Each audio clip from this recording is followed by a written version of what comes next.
ಗುರೂಜಿ ಮುಂದಿನ ರಾಶಿ ಕರ್ಕಾಟಕ. ಈ ಕರ್ಕಾಟಕ ರಾಶಿಯವರ ಆರ್ಥಿಕ ಪರಿಸ್ಥಿತಿ ಹೇಗಿರುತ್ತೆ? ಆರೋಗ್ಯ ಪರಿಸ್ಥಿತಿ ಹೇಗಿರುತ್ತೆ ಅಂತ? ನೋಡಿ ಕರ್ಕಾಟಕ ರಾಶಿಯವರಿಗೆ ಬಹಳ ಉತ್ತಮವಾದಂಥ ಅಭಿವೃದ್ಧಿ ಅಂತಾನೆ ಹೇಳ್ಬೋದು. ಹ್ಮ್. ಯಾಕಂತ ಹೇಳಿದ್ರೆ ನೋಡಿ ಒಂದೊಂದು ರಾಶಿಗೂ ನಾವು ಲೆಕ್ಕಾಚಾರ ಮಾಡಿದ್ರೆ ಆ ರವಿ ಬದಲಾವಣೆಯಿಂದ ಆ ಸ್ಥಾನದ ಫಲ ಆ ರೀತಿ ಕೊಡುವಂಥದ್ದಿರುತ್ತೆ. ಯಾವಾಗಲೂ ಅಷ್ಟೇ ಕರ್ಕಾಟಕ ರಾಶಿಯವರಿಗೆ ಈಗ ಪ್ರಸ್ತುತ ಅಷ್ಟಮ ಶನಿ ನಡೀತಾ ಇದೆ. ಮತ್ತೆ ಗುರುಬಲ ಇದೆ. ಯಾಕಂದ್ರೆ ಅಷ್ಟಮ ಶನಿ ಅಂದ್ರೆ ಮಾರ್ಚ್ 29ನೇ ತಾರೀಕುವರೆಗೂ ಅಷ್ಟಮ ಶನಿ ಇರುತ್ತೆ. ನಂತರ ಅದು ಶನಿ ಬದಲಾವಣೆ ಆದ್ಮೇಲೆ ಅವ್ರಿಗೆ ಇನ್ನಷ್ಟು ಒಳ್ಳೆ ಫಲಗಳೇ ಕೊಡುವಂಥದ್ದಿರುತ್ತೆ. ಮತ್ತೆ ಅದ್ರ ಜೊತೆಗೆ ಗುರು ಬದಲಾವಣೆಯಿಂದ ಸ್ವಲ್ಪ ಗುರುಬಲ ನಂತರ ಕಳ್ಕೊಳ್ಳುವಂಥ ಸಾಧ್ಯತೆ ಇರುತ್ತೆ.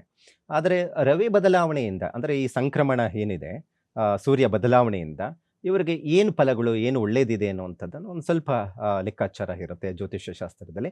ಇದರಲ್ಲಿ ನಾವು ನೋಡಕ್ಕೆ ಹೋದ್ರೆ ಅಪಾರವಾದಂಥ ಧನಲಾಭ ಅಂದ್ರೆ ಹೆಚ್ಚು ದುಡ್ಡಿನ ವಿಚಾರದಲ್ಲಿ ಅನುಕೂಲ ಆಗುತ್ತೆ. ಈಗ ಏನಾದರೂ ನೀವು ಹೊಸದಾಗಿ ಇನ್ವೆಸ್ಟ್ಮೆಂಟ್ ಮಾಡುವಂಥದ್ದು, ಯಾವುದಾದ್ರೂ ಬಿಸ್ನೆಸ್ ಮೇಲೆ ಇನ್ವೆಸ್ಟ್ಮೆಂಟ್ ಮಾಡುವಂಥದ್ದು, ಹಾಗಾಗಿ ಈಗಾಗಲೇ ಮಾಡಬೇಕು ಅನ್ನುವಂಥವ್ರಿಗೆ ಹೆಚ್ಚು ಅನುಕೂಲ. ಈಗಾಗಲೇ ಮಾಡಿದ್ದಾರೆ ಅಂತ ಹೇಳಿದ್ರೆ ಅವ್ರಿಗೆ ನೋಡಪ್ಪ ದಿಢೀರಂತ ಲಾಭ ಚೆನ್ನಾಗಿ ಬರ್ತಾ ಇದೆ ಅನ್ನುವಂಥದ್ದು ಕಂಡು ಬರುವಂಥದ್ದು ಇರುತ್ತೆ. ಮತ್ತೆ ಅದ್ರ ಜೊತೆಗೆ ವಿವಾಹ ಯೋಗ ಅಂತ ಹೇಳುತ್ತೆ. ಅಂದ್ರೆ ಮದುವೆ ವಿಚಾರದಲ್ಲಿ ಬಹಳ ತಲೆ ಕೆಡಿಸ್ಕೊಂಡಿರುವಂಥವ್ರು ಇದ್ದಾರೆ. ಯಾಕಂತ ಹೇಳಿದ್ರೆ ನೋಡಿ ಇದೇ ಕರ್ಕಾಟಕ ರಾಶಿಯಲ್ಲಿ ಜನನ ಆಗಿರುವಂಥವ್ರಿಗೆ ಏನಾದರೂ ಈ ಕುಜ ಜೊತೆ ಸಂಯೋಗ ಚಂದ್ರ ಇತ್ತು ಅಂತ ಹೇಳಿದ್ರೆ ನಾರ್ಮಲ್ ಆಗಿ ಅವ್ರಿಗೆ ಮದುವೆ ವಿಚಾರದಲ್ಲಿ ಬಹಳ ಸಫರ್ ಬೀಳ್ತಾ ಇರ್ತಾರೆ. ಮದುವೆಗಳೇ ಆಗೋದೇ ಇಲ್ಲ ಅಂತ ಹೇಳುತ್ತೆ. ಇಂಥ ಸಂದರ್ಭದಲ್ಲಿ ಯೋಗಗಳಂತ ನಾವು ನೋಡ್ತೀವಿ.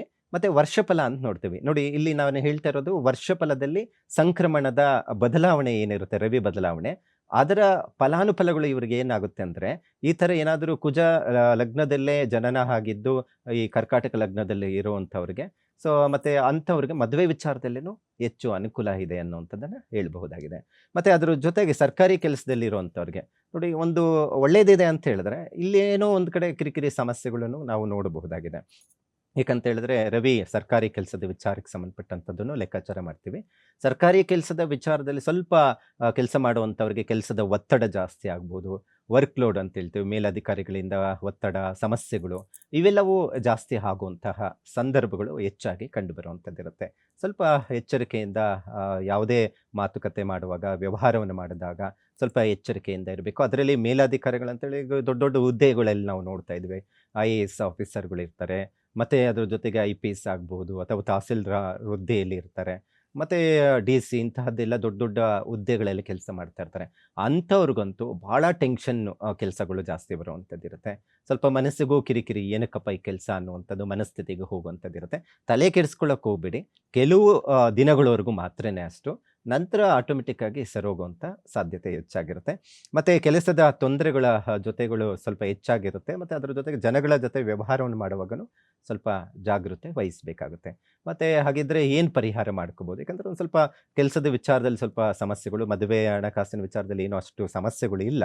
ಆದರೆ ಕೆಲಸದ ವಿಚಾರದಲ್ಲಿ ಹೆಚ್ಚು ತೊಂದರೆಗಳ ನಿವಾರಣೆಗೆ ಆದಿತ್ಯ ಹೃದಯ ಸ್ತೋತ್ರ ಪಾರಾಯಣ ಮಾಡಬೇಡಿ. ಬಹಳ ಉತ್ತಮವಾದಂಥ ಫಲಗಳು ಇದು. ಯಾಕಂತ ಹೇಳಿದ್ರೆ ಈಗ ಸಾಮಾನ್ಯವಾಗಿ ಹೇಳಲಿಕ್ಕಾಗುತ್ತೆ ಅಂತ ಹೇಳಿದ್ರೆ ಅದನ್ನ ಪಠನೆ ಮಾಡುವುದು ಅಥವಾ ಕೇಳುವಂಥದ್ದನ್ನು ಮಾಡಬಹುದು. ಇಲ್ಲ ಅಂತ ಹೇಳಿದ್ರೆ ನೀವು ಗೋಧಿ ದಾನ ಮಾಡುವಂಥದ್ದು. ಯಾಕಂದ್ರೆ ಸೂರ್ಯನಿಗೆ ಗೋಧಿ ಅಂತ ಹೇಳ್ತೀವಿ. ಧಾನ್ಯಗಳಲ್ಲಿ ಒಂದು 1/4 ಕೆಜಿ ಪ್ರಮಾಣನೋ ಅಥವಾ ಅನುಕೂಲ ಆದರೆ ನಿಮಗೆ ಅದು ಉಪಯೋಗ ಬರೋ ರೀತಿಯಲ್ಲಿ ಅದನ್ನ ಅನಾಥಾಶ್ರಮಗಳಾಗ್ಬೋದು ಅಥವಾ ಸೂರ್ಯನಾರಾಯಣ ದೇವಸ್ಥಾನ ಏನಾದರೂ ಇತ್ತು ಅಥವಾ ರಾಮರ ದೇವಸ್ಥಾನ ಏನಾದರೂ ಇತ್ತು ಅಂತ ಹೇಳಿದ್ರೆ ಒಂದು 5 ಕೆಜಿ ಅಷ್ಟು ಗೋಧಿಯನ್ನ ದೇವಸ್ಥಾನಕ್ಕೆ ಅಲ್ಲಿ ಭಕ್ತರಿಗೆ ಏನಕ್ಕಾದ್ರೂ ಉಪಯೋಗ ಬರುವಂಥ ರೀತಿಯಲ್ಲಿ ಪೂಜೆ ಮಾಡಿ ದಾನ ಮಾಡೋದ್ರಿಂದ ಹೆಚ್ಚು ಅನುಕೂಲ ಆಗುತ್ತೆ. ಮತ್ತೆ ಗ್ರಹ ಏನಾದರೂ ಜಾತಕದಲ್ಲಿ ಕೆಟ್ಟಿದ್ದು ಈ ರೀತಿ ನಿಮಗೆ ವರ್ಷಫಲದಲ್ಲಿ ಸಮಸ್ಯೆಗಳು ಆಗ್ತಾ ಇದೆ ಅಂತ ಹೇಳಿದ್ರೆ ಅಂಥವರು ಗ್ರಹಾಣಂ ಮಾದಿರಾದಿತ್ಯೋ ಲೋಕ ರಕ್ಷಕ ಕಾರಕಃ ವಿಷಮಸ್ಥಾನ ಸಂಭೂತಂ ಪೀಡಾ ಅರತು ಮೇ ರವಿಹಿ ಅನ್ನುವಂಥ ಮಂತ್ರವನ್ನ ನೀವು ಕನಿಷ್ಠ ಪಕ್ಷ ಅಂದ್ರೆ 11 ಬಾರಿ ಪಠನೆ ಮಾಡಿ. ಇದರಿಂದ ಈ ತಿಂಗಳಲ್ಲಿ ಬರುವಂತಹದ್ದು ಏನಿರುತ್ತೆ, ಮಾನಸಿಕ ಒತ್ತಡಗಳು, ಕೆಲಸದಲ್ಲಿ ಕಿರಿಕಿರಿ ಸಮಸ್ಯೆಗಳು ಏನಿರುತ್ತೆ ಅದು ಕಡಿಮೆ ಆಗಲಿಕ್ಕೆ ಸಾಧ್ಯ ಆಗುತ್ತೆ. ಸೊ ಹಾಗಾಗಿ ಈ ರೀತಿ ಮಾಡ್ಕೊಳ್ಳೋದ್ರಿಂದನೂ ಪರಿಹಾರ ಕಂಡುಕೊಳ್ಳೋದಕ್ಕೆ ಸಾಧ್ಯ ಇರುತ್ತೆ.